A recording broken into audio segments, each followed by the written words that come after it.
So, Ashish, I think we should get started. Yes, ma'am. Yeah, so good evening once again, Dr. Megha, Ministry, and everyone. Thank you for being us today. And I would like to give a brief intro of what Weneurs Forum is, and then the session can go.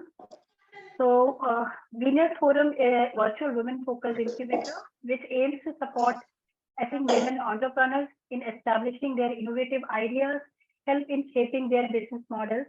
It aims to reach out to women from all sections of the society to join in and be part of this revolutionary thing.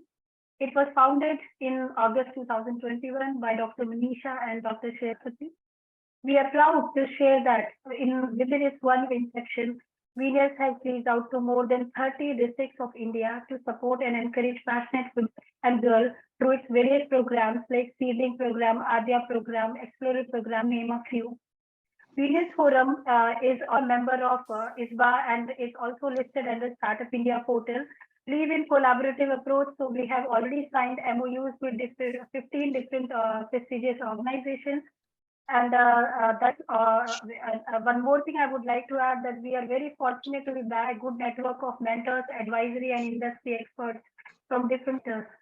So before we get started, I would really like to express sincere appreciation and thanks to all of you who have helped us to make this event come together to become a success. I really want to thank Dr. Megha Phanselkar, Ms. Ministry, for accepting our invitation to come as a guest in and ACIC GITU team for sure for the outreach partner for this event.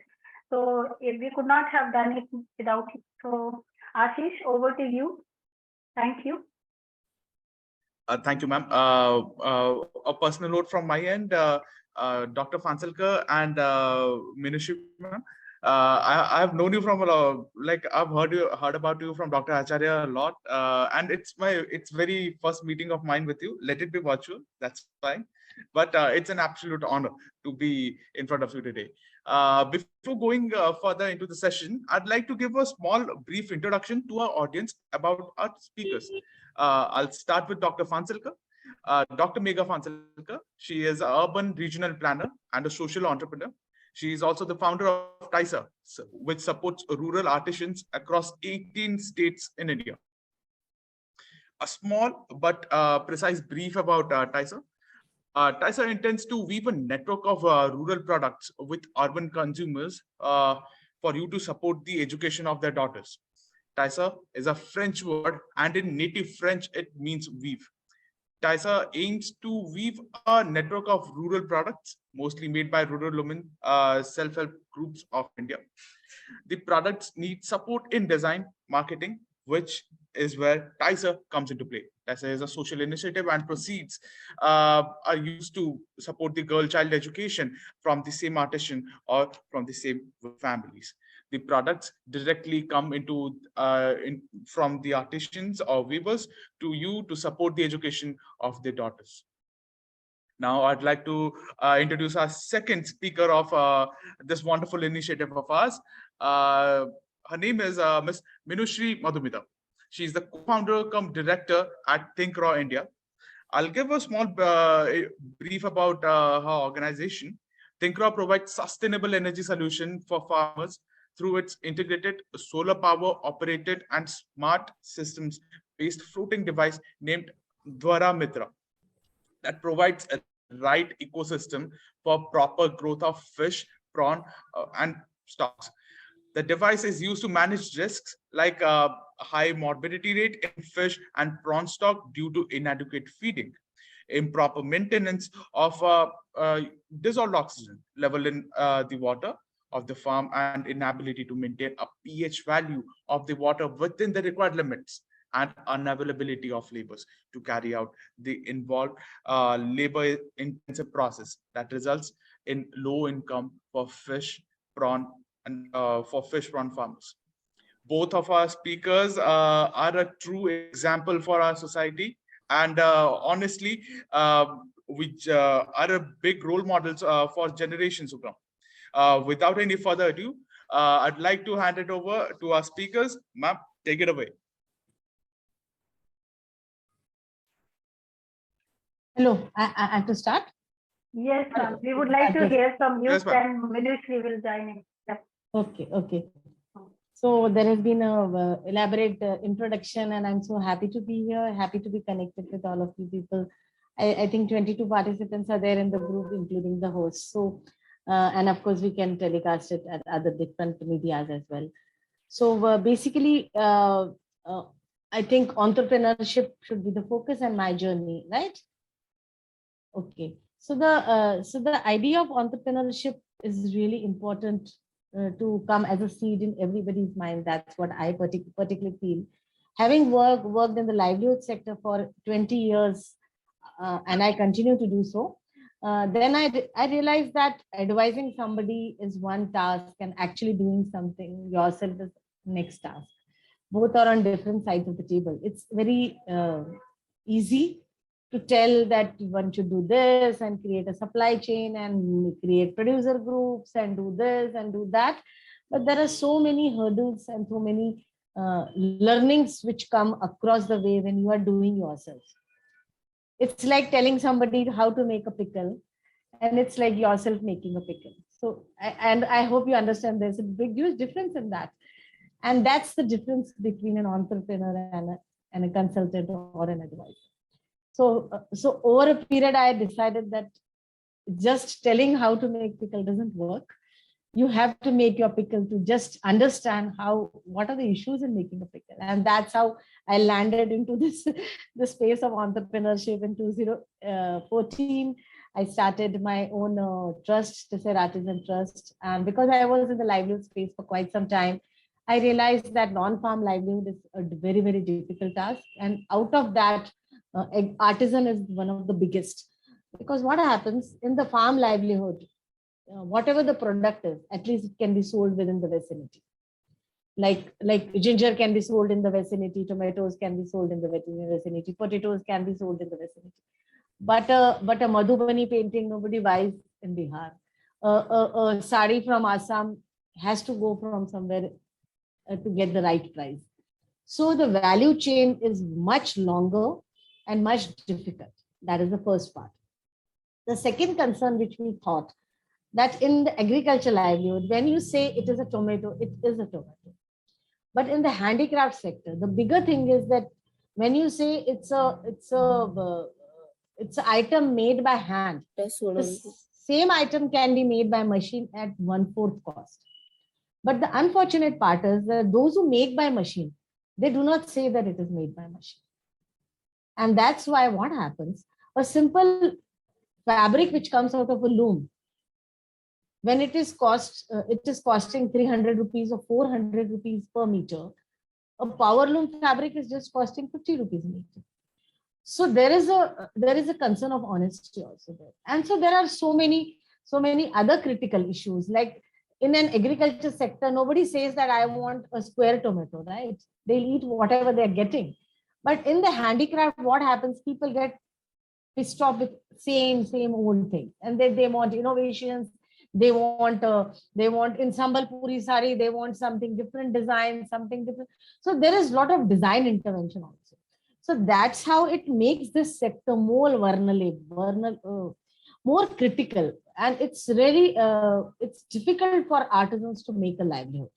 It's more difficult than farmers, more difficult than any other sector. And that's how it appeared to me that I should start focusing on that, and that's how the journey started. The next part of journey was that because there would be a lot of entrepreneurs or some students or who have joined, who want to know where they should be in the entrepreneurship journey. So in our particular sector, there is an artisan at one end and there is a consumer at one end. And when you connect between the two, it's a value chain, right? Artisan starts making a product, and a product has to travel from an artisan to a consumer. That's how the livelihood generates.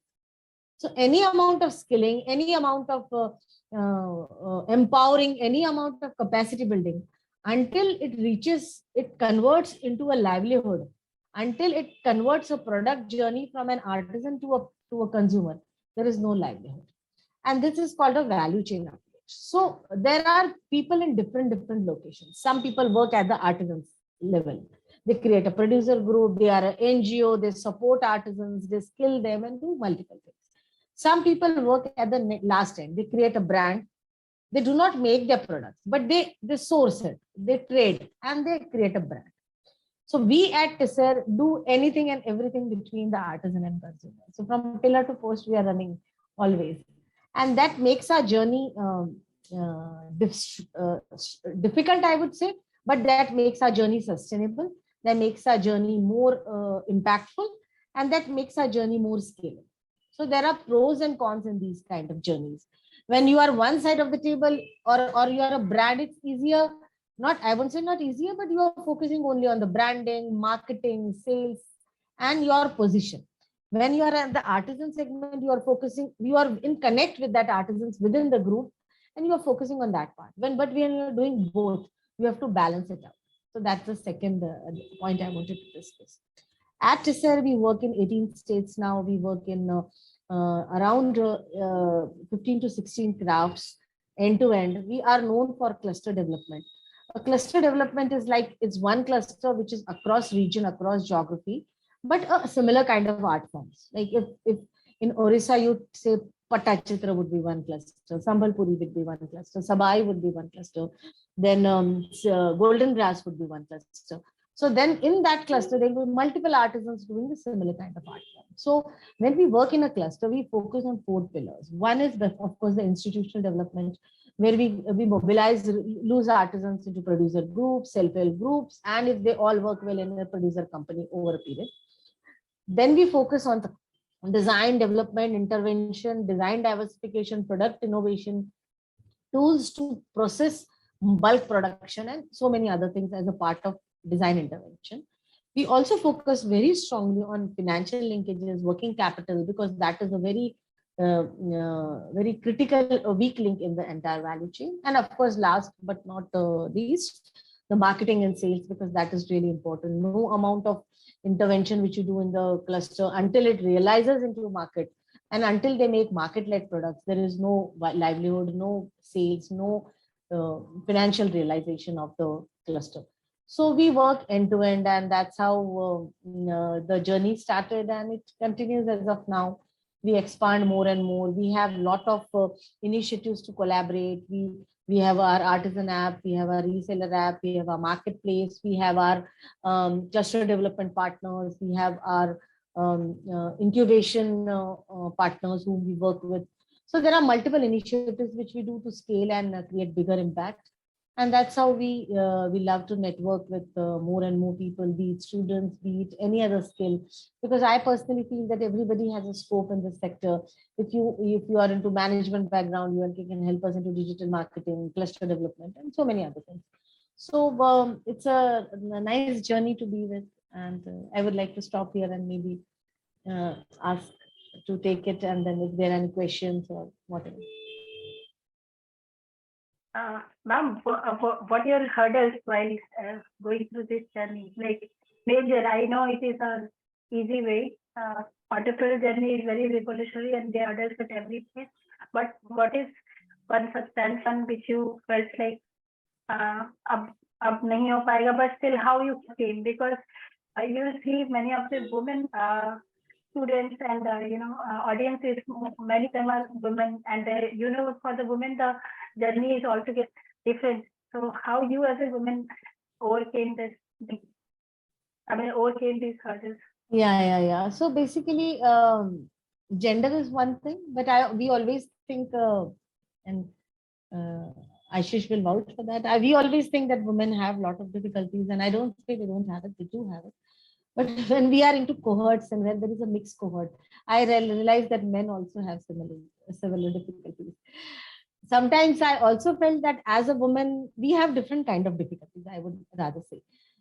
As a man, if he or she is an entrepreneur, he has more difficulties that the onus of generating livelihood for his family resides on that. Sometimes women get that benefit, that the onus of generating livelihood for the family do not, and that it becomes that we do it for passion, we do it for livelihood, but it is not the only source of income. That is, but then there are different difficulties, the seriousness, the family support, and so there are different kind of difficulties. So I would not say that women have more difficulties and men have less.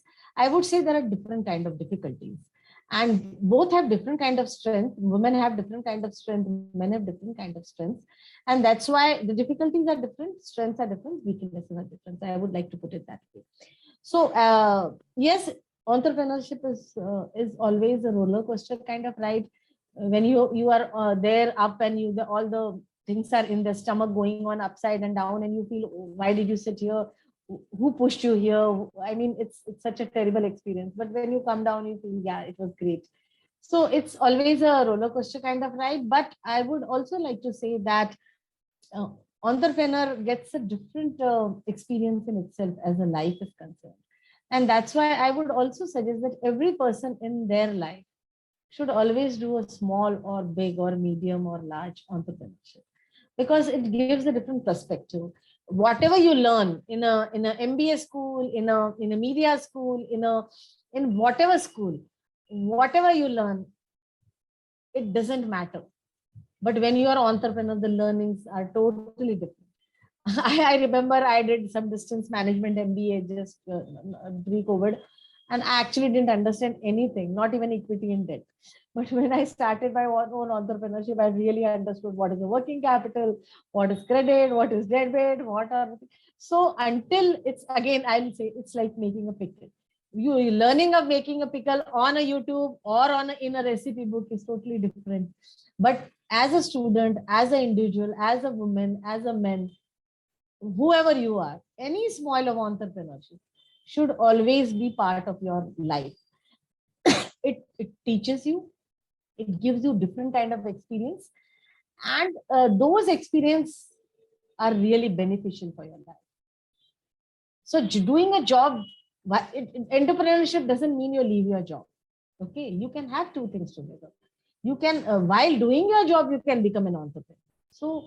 So multiple things, multitasking is very common, and that's it. That is how I put it, that entrepreneurship is really, this journey is really important for every individual. Unless this journey is done, and it could be really very small. You can be an entrepreneur only seasonal. You can say that I become an entrepreneur during the New Year or Diwali, and I help eco-friendly products. So I'm just putting my example. You need not be an entrepreneur throughout your life, but this journey is really important. I would like to put that. Thank you Ma'am, for we sharing have your one. thoughts. Yeah. Ma'am, we have one question from a participant. Her name is Nidhi. She actually is having some internet fluctuations, so she couldn't present her question. Her question is, do we need a rural business incubator? If yes, then what are the guiding factors? Like, what are the factors that will be influencing its presence? Okay, so basically what happens, incubator is really important. Rural or urban doesn't matter, but every location has a different context. I mean, a same incubator which is working in urban space may not be relevant in rural, and that's why we can say urban incubator could be different, rural incubator could be different, because the stakeholders are different, the cohort is different, the purpose is different, and that way we could put it. But of course, incubator really helps. Despite our 8 years of journey, we get incubated on daily basis. Trust me. We have a pool of mentors who work with us, because our journey, which was 1 year, when we was 1 year old, when we were 2 years old, when we were 4 years old, is different, right? That time we were in a okay. So as a child, I would rather put it, as a child, your learnings are different. You are just learning to walk, you're learning to eat, you are learning to say the alphabets. But when you are in the 10th, the learnings are different. When you are in the engineering college or any other college, the learnings are different. When you are in the job, the learnings are different. So learning is always required, and that is how incubation is always required for everybody. Even at this stage today also, I attended 2 of my mentoring sessions. While I don't say I'm mentoring you, but while I'm appearing to be a guide for you, I'm learning my own lessons with others. how to scale up, how to make a strategy. So that process always goes. In the entire thing, there are bigger people, then there are smaller people, always in a relative term. From here, I may be appearing as an entrepreneur, but there I am a learner.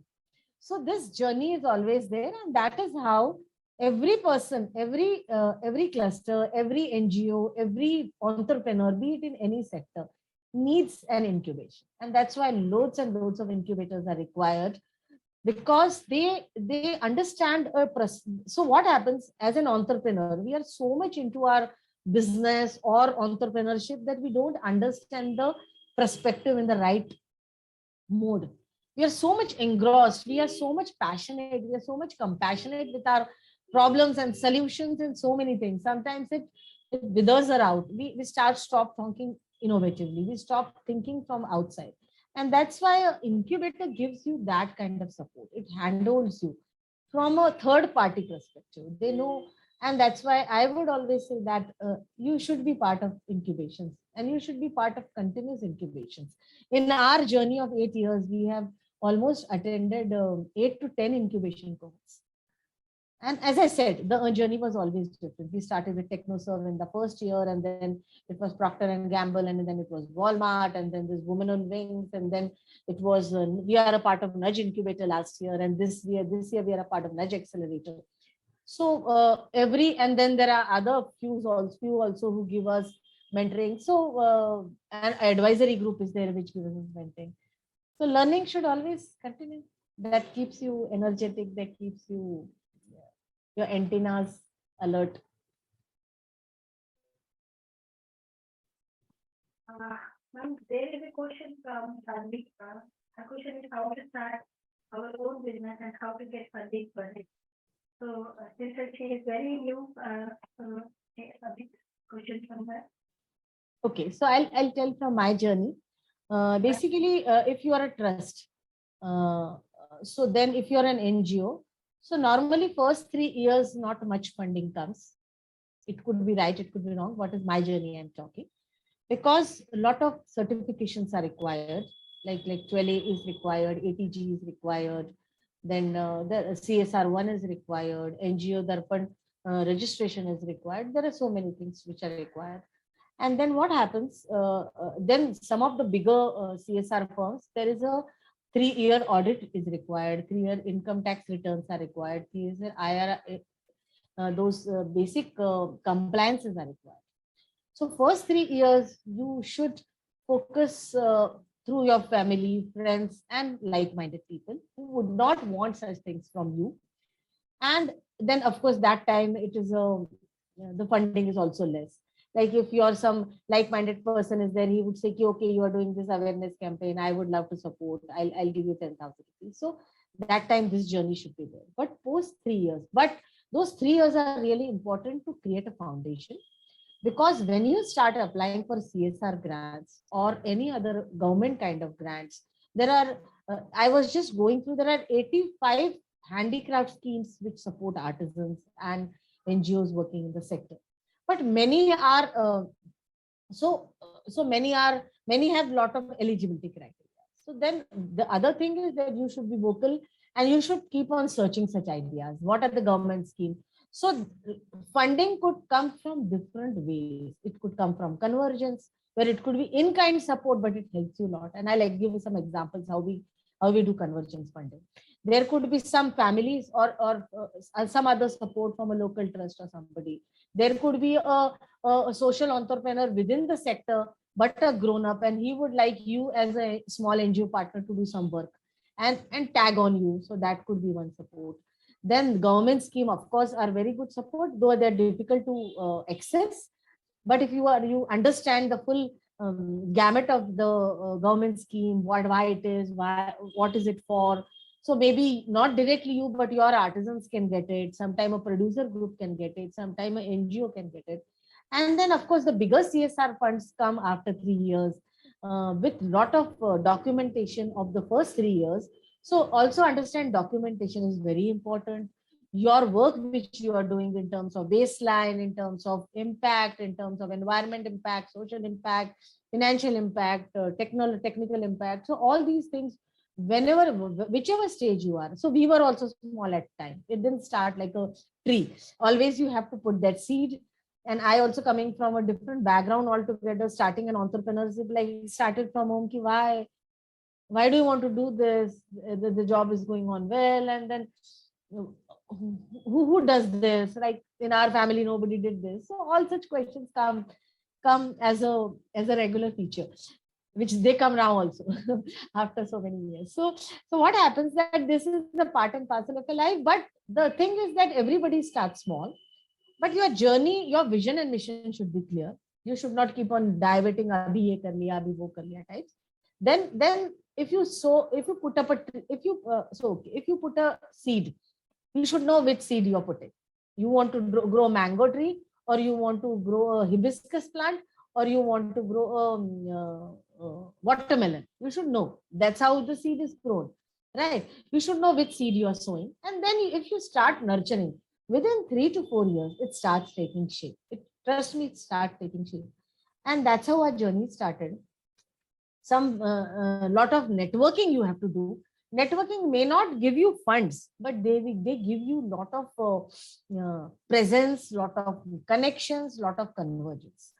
And that's how after 3 years, then bigger CSR funds start coming, and then it grows. So our first CSR fund came in after 3 years, of course, 3 to 4 years, and then it was just 20 lakh rupees to start with. And now we are doing a good fundraise. I don't say it's very good, but this year our fundraise is 6 crore. So it's a journey. We started with 20 lakhs. Of course, in the first 3 years, there was no funds. I put my own funds and then whatever. But the journey, I continued with a lot of passion and compassion. And then 20 lakhs, then 45 lakhs, then 1 crore. And that's how 2 crores. So it's a journey. You do it. A child doesn't come to 10th standard automatically. He has to travel that journey. And we all can travel that journey. But I would always say that if you have put a tree, fruits will come. There is no doubt about it. Be sure about it. The fruit is going to come. And whatever mission or vision you are there, that will get fulfilled. But that many years you have to give. A mango tree does not give a fruit in first year. No? It takes 5 to 6 years to give a fruit. Our amla plant gives first amla gooseberry after 7 years. So which seed you have sown, that is important. If your seeds are like watermelon, you will get fruits in 1 year. But then what is your mission and vision? Do you want to have a watermelon field and generate watermelons every year, or do you want a mango orchard which will generate fruits for years and years to come? So that you have to decide, and trust me, the fruit will come, but you have to nurture. And and convergence is really important. So I'll give you one example of convergence, and then you will realize why I speak on convergence. Convergence is where you don't get any financial support, but that brings you a lot of, catchment. Like we work with 20 stitching centers in Maharashtra and multiple other locations. So the center is there, the machine is from that NGO or whatever, and the women are there. So they exist, but they are not able to generate a livelihood because they are NGO type. They are they are a government agency. Now they do not have design support. They do not have market linkage. They do not have market led ideas. So we do the remaining 3 part and we use the infrastructure. So in this, what happens? We strengthen ourselves. We say that we are working with 20 centers into 100 women each, 2,000 is our catchment. And then we do a fundraise. Then it really helps. So I just completed a fundraise for our 10 stitching centers of a working capital of 41 lakhs just yesterday. And we signed an MOU. So we worked with these stitching centers without a fund last 1 year. We said that you put your infrastructure, you put your machines, you put your women, we will give you all free support and we will sell the products. So the revenue come from the sales. So everybody was getting benefited. But now when we made our impact, that 20 centers into 100 women each, 2,000 women, these much revenue, this much baseline, then this just yesterday I did a fundraise. So convergence is important.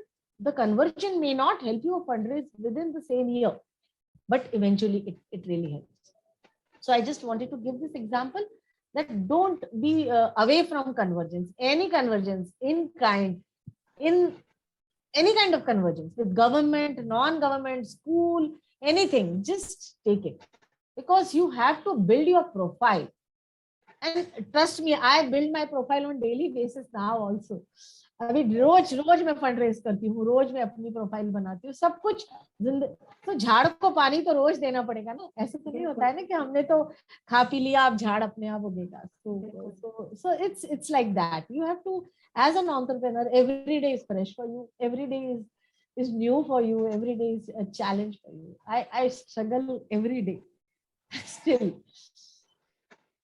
It's always there, but there is a lot of happiness. It's not, I don't say struggle, but I would say there is a lot of happiness in what you do. You generate so much of livelihood, you generate so much of asset in this globe. You feel that you're doing something which is contributing to the climate, which is contributing to the SDG, which is contributing to the smiles on the faces. So struggle gets nullified, I would rather say. One question I had, as a leader, I mean, I wish to know, but you might be knowing everything about it by now. So it is always easier to, utilize the strength of a team. I mean, the members in it.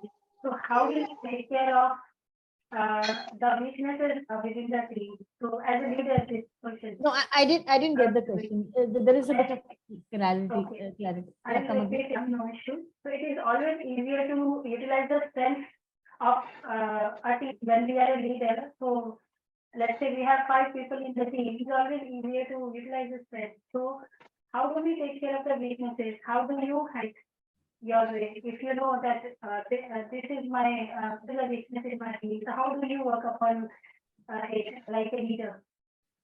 Okay. So one thing I always feel that nobody is a leader. So still many a times when I go in my office, I don't get a seat also to sit.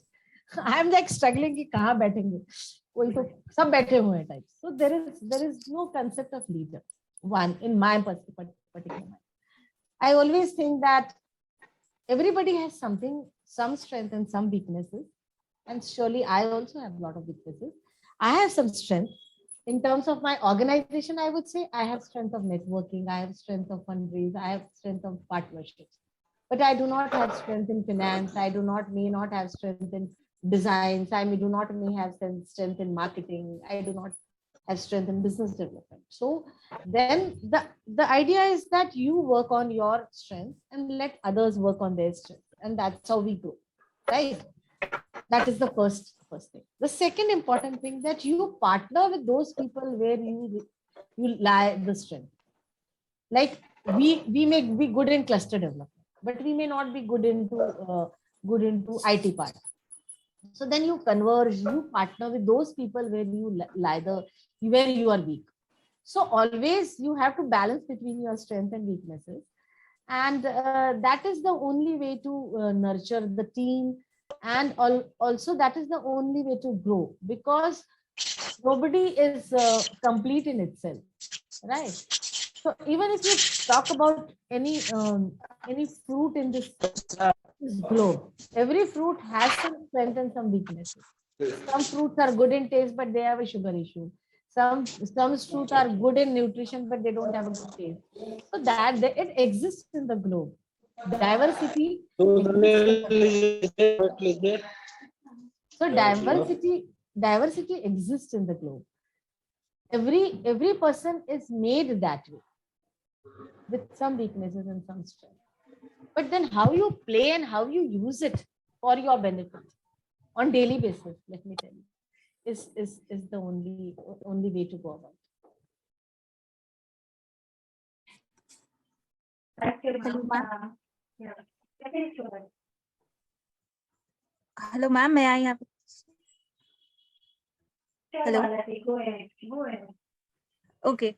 Ma'am, I got to know about this when this pamphlet came to me, and I got really very enthusiastic about to know about it.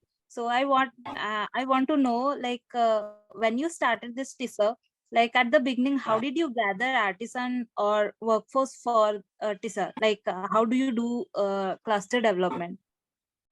Okay, so so since you have asked how did we started, so of course I was in the livelihood sector with World Bank for so many years. I was part of National Rural Livelihood Mission. I used to travel all the states in different in the country, right from Orissa, West Bengal, and Bihar and Rajasthan and everything. So I knew this sector.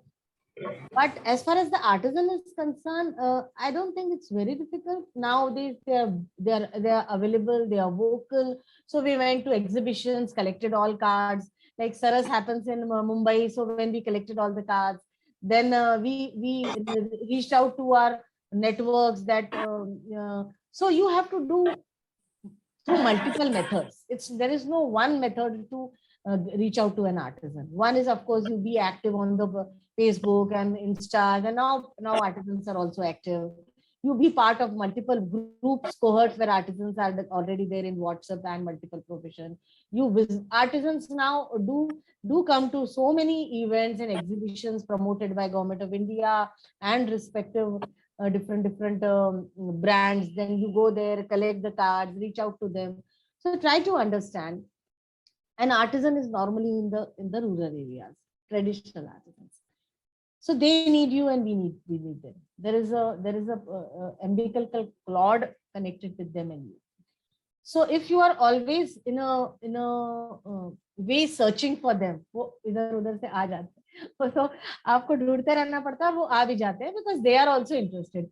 Now like artisans keep coming to us because they know we have grown in terms of market, and but it's our sourcing of artisans doesn't stop. We still continue to source artisans, talk to them, collect the cards. So whatever I say, I did 1 year when we were 1 year old or 6 months old, we do it right now also. If anybody, if we go to any art, now personally I don't go, but if any my team member goes to any fair, I say get all the cards, then we write to them. So that journey continues. Then that's how you scale, no? So if you meet somebody from Kerala, somebody met us and told us they make banana fabric. Somebody told us they make soya fabric. We were so excited. We said, "Chalo sample bhejo, ye karo, wo karo." So it's a continuous journey. So you have to keep on searching them, and they are available. They're around. They also keep on searching us. So it's a relationship of a patient and a doctor. Both need each other. So दोनों एक दूसरे को ढूंढते रहते हैं, मिल जाते हैं आजू बाजू. Yes, ma'am. Thank you, ma'am, for that. We would encourage other participants also to share the views with Dr. Megha before we will be into our next guest speaker.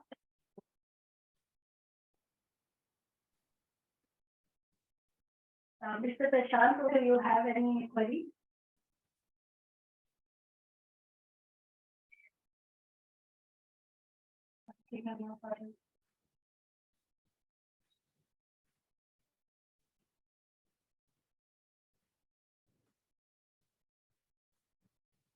No issues.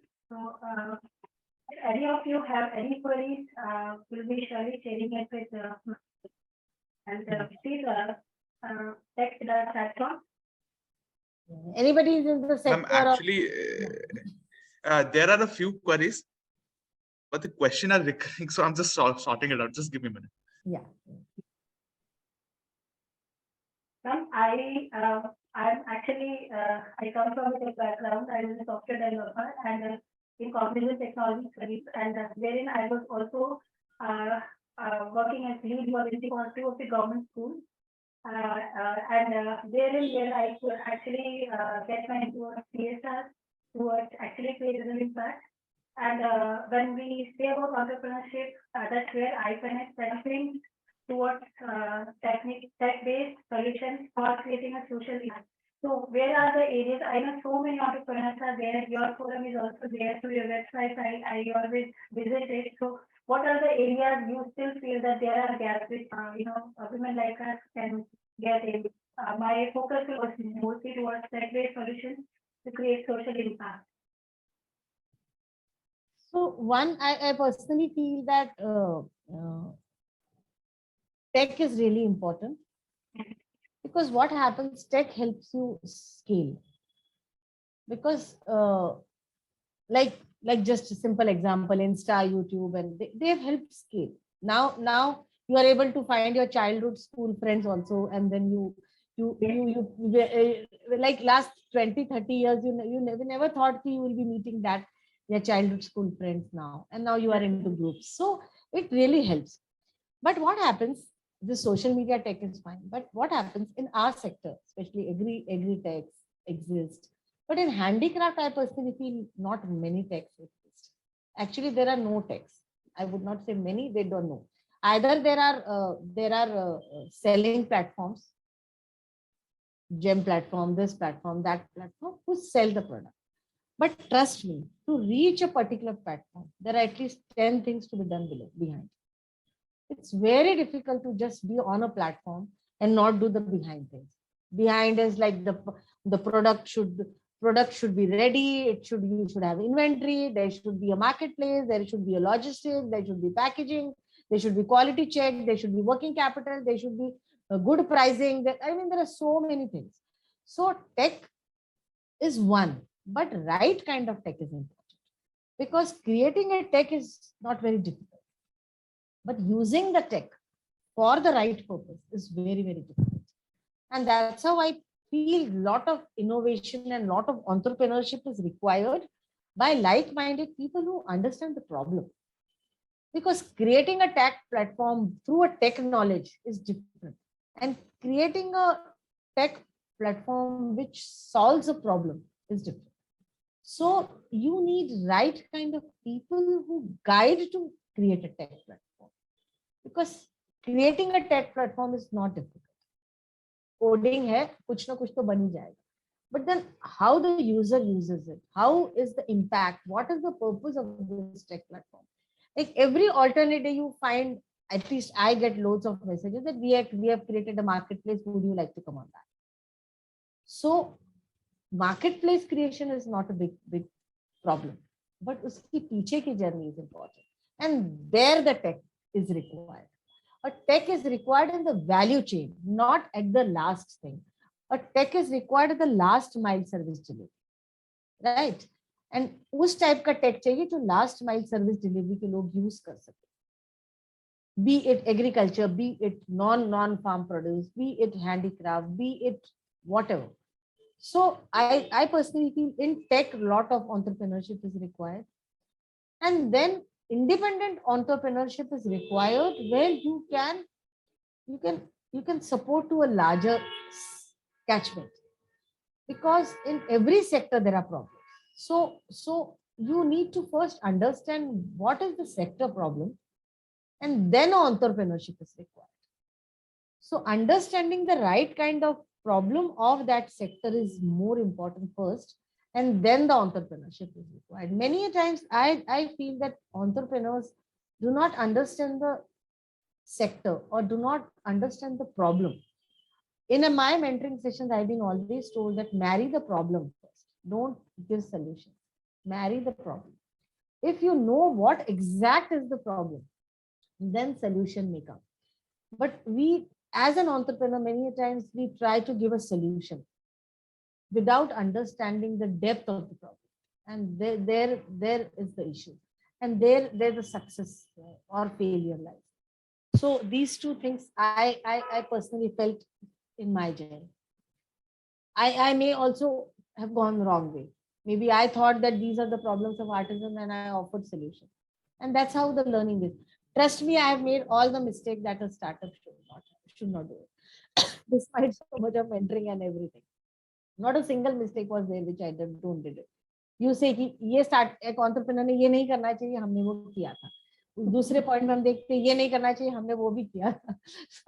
So आज भी हम देखेंगे, यदि मैं एक list पकड़ लूं कि entrepreneur ने ये 6 चीजें नहीं करनी चाहिए, हम देखते क्या, ये तो 6 चीजें हम कर रहे हैं. So ऐसा कुछ नहीं रहता है कि हर एज में हम गलती करते हैं, right? It is always better to learn from others' mistakes. तो गलतियां तो होती ही रहती है. I always tell everybody, या मतलब मेरे दिमाग में रहता है कि दुनिया में भगवान ने बताया कि पानी पीने से आपके आधे बीमारियां चली जाती है, पर तो भी हम पानी नहीं पीते, वो तो फ्री में मिलता है। अब ऐसा नहीं है ना, मतलब पानी पीने को क्या लगता है, who needs to tell you to drink water, it's just there, you have to drink it, और बहुत सारा पीना पड़ता है। तो ऐसा नहीं है कि, पर हम वो इतनी सी गलती करते रहते हैं कि रोज हम जो जितना भी 4 लीटर 3 लीटर पानी पी रहे हैं वो नहीं पीते हैं। सो बताना पड़ता है बार बार कि ये करना है, ये करना है, ये करना है। So same happens with an entrepreneur, every entire journey is full of errors, but you keep on rectifying it, you keep on learning from it, you keep on reminding yourself कि अरे ये नहीं करना चाहिए था, ये नहीं करना चाहिए था। So it's a journey, it happens with everybody. So trust me, हमने भी सब गलतियां की हैं। Don't always feel कि अरे as an entrepreneur I should have done that, should have done that. It's a journey, वो सीखते रहते हैं आप, और गलतियां भी करते रहते हैं, और and then you keep on improving yourself.